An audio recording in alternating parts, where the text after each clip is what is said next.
Hey guys, what's up? It's Dreadscape Gaming here, and today we're going to be doing a Monster Hunter Rise Sunbreak armor slash build for the game. So, we're going to be using the Prudence full armor set. This is the Risen Shigura Magala armor set that came out in Title Update 5. The male version of it has a different name, but it is the Risen Shigura Magala armor for those of you who might be a little confused in regards to the names. They have different names for depending on the gender. I was trying to figure out what exactly would be one of the best builds to use this particular armor with, considering the fact that a lot of the armor has abilities that will drain your health quite a bit. So, I came to the conclusion probably the best route to go is the hunting horn. So, for this build, we're going to be using Tiastra's Musica. This is the maxed out version of the Tiastra hunting horn. 310 attack, good purple sharpness, blast 50. No sockets, but that's not going to matter really with this armor set. Rampage slot, 2-star, which is fine. For the melody effects, it gives us health regeneration, which we're going to need to counterbalance the armor's skills. Health recovery S plus antidote, again, to kind of mitigate some of the health drain here. And attack and defense up. So this is going to be really good when you're hunting with a group of people, or if you're hunting anomaly investigation solo. So it's going to be a full set. So Prudence Helm gives you a 4-socket gem slot, 2 of them. Next up, we're going to be using Prudence Mail. This gives you a 3-socket gem slot and 2 level 1 slots. Next up from here, we're going to be using the Prudence Braces. This is going to give us a 3-socket gem slot and 1 level 1 gem slot. Prudence Coil. This is going to give us a 4-socket gem slot as well as a 2-socket gem slot.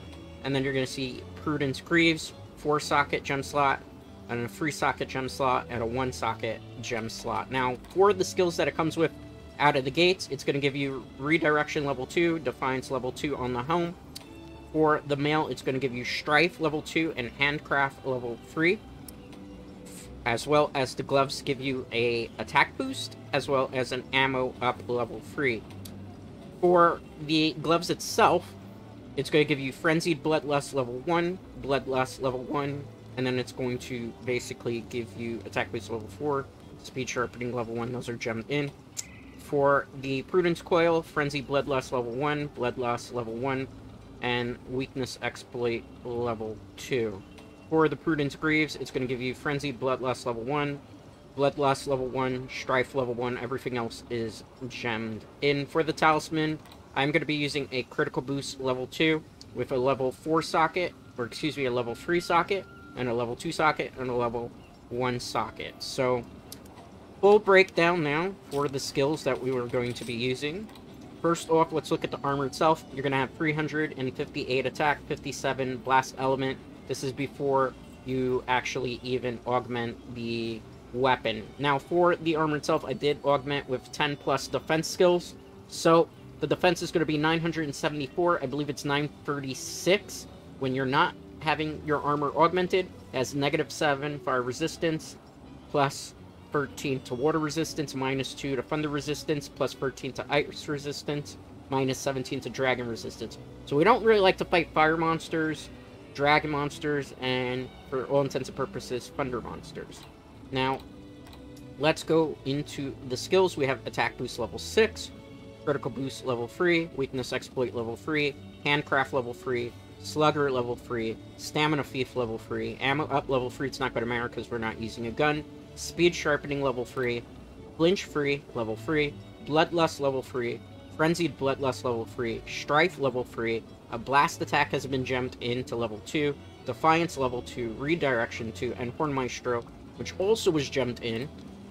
Pierce Up is only because of the Talisman, and Shock Absorber level 1, which is gemmed in. I'll show you the gems in case you want to copy this build exactly the way I have it set up. So, first off, we have the Tiastra Soul Jewel 2 in the Rampage slot for the weapon. Then from there, in the Prudence Helm, we have KO Jewel plus 4, Hard Brace Jewel 4. For the Prudence Mail, we have Attack Jewel level 2, Shockproof Jewel 1, Grinder Jewel 1.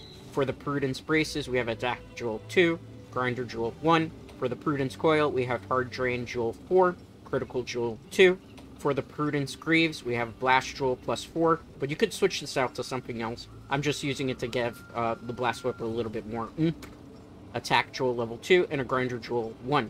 In the Talisman, I have a KO Jewel 2, a Tenderizer Jewel 2, And as you see here, Sonorous, I believe that's how you pronounce it, Jewel level 1. I'll give you full breakdown on the skills, that way you know exactly how this works. So, attack boost, pretty self-explanatory. The more sockets that you have in here, the more increased attack damage you'll do. So, we have it at attack plus 8% and a bonus of 9. Critical boost, increase the damage of critical hits. We have it at level 3, so increased damage dealt by critical hits is up to 40%. Weakness exploit level 3, increase the affinity of attacks that exploit a monster's weak spot. Weak spots are anything that you see with yellow numbers, so this is attacks that hit weak spots have 50% increased affinity. So when you factor in the 50% increased affinity, with the 40%, you're almost doing 100 damage. Handcraft level 3 extends the weapon sharpness gauge, however, will not increase the gauge past its maximum. We have it at weapon sharpness plus 30. 3 levels of it, it's not going to matter because the weapon we have has pretty good sharpness as it is. Slugger at level 3 basically makes it easier to stun monsters, aka KO them. We have it at level 3, so stun power plus 40%. Stamina Thief, increase certain attacks' abilities to exhaust monsters. So basically, when a monster gets exhausted, they drool and everything of the sort. That's going to be exhaust power plus 40% on that. Ammo up, doesn't matter, we're not using the bowgun, so don't even pay attention to that. Speed sharpening basically increases the cycle as to, or how fast your weapon basically sharpens. So it decreases the cycle, increases how quickly you sharpen your weapon. Flinch free prevents knockbacks and our reactions to small damage. So this prevents us from being knocked back or tripped by small little monsters. Bloodlust level 3, the effects of the frenzy virus change. Health is gradually reduced. This is why we're using the hunting horn here, but you gain a variety of effects. Frenzy virus occurs regularly when in combat, so at level 3 while infected, fervor boost to effects received. Basically it means that upon recovery of the frenzy virus, you'll increase the duration of increased affinity, alright? And the other 2 ones, as you can see there, still apply into that level effect a little bit. Frenzy Bloodlust is the new unique skill for this particular armor, so temporarily gain an additional water bug when overcoming the frenzy. The effect duration decreases drastically when your weapon is sheathed. So if your weapon is sheathed, you're fine. You're not fine, excuse me. When your weapon's unsheathed, you're good. So basically, you're going to get an extra water bug. Yes, if you have 3 water bugs with this armor and this effect activates, you will have 4 wire bugs, and that lasts for 90 seconds. Stripe, increase elemental attack and affinity in proportion to the length of your red health gauge. I'm not using, in particular, elemental attack, but you could use our hunting horns with elemental attack if they have health regen and some sort of, basically, way to restore your health. So basically, at level 3, fervor increase attack power in accordance with the gauge length. Max out attack for an infinite stamina effect. Okay, blast attack level 2, self-explanatory, increases the blast buildup by 10%, bonus plus 2. Defiance, increase defense when large monsters become enraged. So this is pretty good. It also, while active, nullifies weak roars, wind pressure, and tremors, reducing all strong ones' defense plus 5. So this is really, really good for that. Redirection level 2, perform a perfectly timed switch skill swap, just as the monster attacks to reduce the damage and negate damage reactions. This would be good if you are using, like, the Charge Blade weapon in particular. That's one of the things I think it would work pretty well with.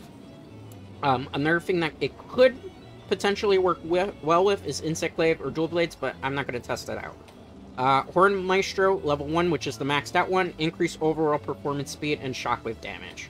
Pierce Up, doesn't matter, we're not using a gun. Shock Absorber, level 1, disable damage reactions when you hit a friend or when a friend hits you. Does not apply during certain status element. So basically, this allows you to basically throw around your weapon, caution to the wind. You won't stagger your partners. You won't get staggered when your opponents, or partners I should say, hit you as well. So it's always a good idea to carry one of these if you're doing multiplayer hunts. Alright, so I'm just going to demonstrate how this weapon works with a very easy monster because I don't like to pad out my videos, and I just want to give you the information for you to try it out. So we're going to use my favorite punching bag here, the Great Azuchi. We'll bring the followers just for the hell of it, for shits and giggles. So what we're going to do also here is we're going to eat for Super Dango, Moxie, Weakener. It's not really going to matter because this monster is going to be, for all intents and purposes, a pushover. But I do want to show you how this is going to work in combat. Now, you could, if you want, max out the attack stat. You would just have to figure out what gem you will want to take out. I don't recommend really modifying this build too much, outside of maybe you could take down one level of KO, and it's not going to matter too much. Okay, so let's go. We're gonna pick this up for no reason whatsoever. We're gonna go hunt the Great Azuchi. For those of you who are not familiar with the hunting horn, there's a couple of things that you can do here. We want to buff right now. Unsheath the weapon, automatically hit the right trigger button. I'm using a controller. We can then go here to get that effect. Let's hit 2Ys. Okay, now let's follow it up with another one of these, and we have all the buffs. Usually you want to do that before you go into combat. Also, there is another reason why I did that, because I wanted to build up the gauge all the way for the monsters. So let's see here. If I'm not mistaken, the Great Azuchi is right around the river bend. In theory, this should take us about 4 minutes to kill it max, because it is a weaker monster. I just want to demonstrate how powerful the armor is, and it's easier to do it with a weaker monster as opposed to a longer drawn-out one where maybe some of the newer Sunbreak players are not familiar with, like, clear times. On average, this type of armor, it should take you 4 minutes on a small monster, 8 minutes on a medium-sized monster. Alright, let's do this. And so on and so forth, about 2 minute change. Alright, let's go. So as you're going to notice, first thing, I have automatically the Frenzy. This is because of the Bloodlust ability. So what we want to do is hit the monster as much as possible by also mitigating some of the life drain. So we're going to do that now. I'm not going to say that I am a great hunting horn user, because I do make mistakes with it. But, alright, let's go. There we go. Alright, we're going to wait here a second. Let me sheath my weapon. We are going to set...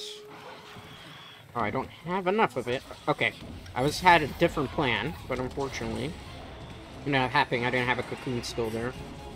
Alright, so let's go. Let's swing. I'm trying to get a KO here. Sometimes I can be pretty pesky with what they do. Alright, let's go. By the face. Usually you want to be targeting the face the most for a KO, as you saw there. Okay, we can follow that up. Let's hit with one of these. This is a skill bind effect. You want to get in as many of these as possible. Once you play free notes, usually, if they're a different color, I don't want to use it just yet. Let me wait. I'm trying to get the knockdown. Okay. Let's wait here a second, because he's going to roll back. Okay. Let's use the Infernal Melody. You see how we got another KO there? Okay, now, let's go Water Buff. This is actually way more buffed in this game, Hunting Horn, than in previous installment. Premium Fortunes was pretty weak, guys. Alright. We didn't get it there. Let's roll in so we can get full combo attack off again. More buffs. Good. You see why I said KO is very important for the Hunting Horn? Look at how many KOs we were able to do here in succession. We got buffs. I think I can hit him with it. Oh, I went the wrong way. That's fine. I can cancel out of that. Okay, good. Let's unsheath our weapon. It does take a while with the Hunting Horn. It is, ironically, a pretty slow weapon because of the beats that it uses. Alright. Let's power up. He's running away. Not today, sir. Alright, so you're going to notice something also with the Hunting Horn, that being that it has a tiny little gauge that's filling up on the side. That is for your Infernal Melody. When the gauge is fully up, well, doesn't matter, guys. Hold back what? I'm going to put down my skill bind Silk Cocoon. This is pretty much going to kill the monster at this point, so I got to play basically 3 notes. Okay. Now watch this, guys. We're going to hit the RTY. And look what's going to happen. Oh, did not kill him. Doesn't matter, though. That's what you want to do here. Everything has a reason. Let's run him into this. Good. Let's run him into the wall. Good. We're going to run him back into the wall here. Okay, we're going to drop down. I'm pretty sure maybe the next 2 hits will probably kill him. Or 1 hit could kill him, too. And that's pretty much how you're going to play this particular Hunting Horn build with the Risen Sugar Armor. For the female characters, it's Prudence. I forget what the male version of the armor is, but it's basically the Risen Sugar Magala armor. I feel like this is probably the best way to play it, just because you can mitigate the life drain from Bloodlust simply by playing 2 A notes. You can also get as you can see here, an attack and defense buff. On top of that, you can get, let me hit the 2 eyes, the health regeneration. So, let's say you haven't overcome the frenzy, and you hit 2 eyes. It's going to be different for those of you who are actually playing on the PC, obviously, the notes. You basically will get health regen, which would mitigate the life that is burning through this armor-skilled blood loss, which comes in handy. So I think this is the way you really should go with the armor. Obviously, there are different ways that you can play it. This is just a suggestion, a recommendation. I think the armor is pretty good, but you need to pair it with the right weapon, which some people may not know how to do. That's why I make guides of this nature. So let's see what the clear time is going to be here, everybody. It doesn't matter. We have a whole bunch of these, so we're just getting it to get it. Alright, so as you saw there, 4 minutes and 31 second clear time. We could have had that at 4 minutes if I had decided to not deviate a little bit from the course to play the notes, but it doesn't really matter. 4 minute clear time, usually with small monsters. Something like a Raffian or a Rathalos will take you 6 minutes to clear. Anything that's a little bit higher up, like a Malzeno, a Matsu, some of the anomaly investigation monsters, you're looking at between 10 to 11 minute clear time if you know what you're doing and you're hitting the monster's weak spots, which are the yellow numbers.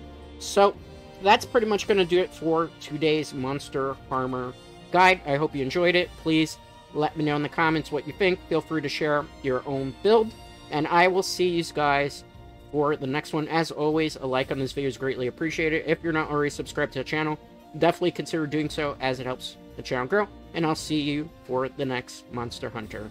Till next time, guys.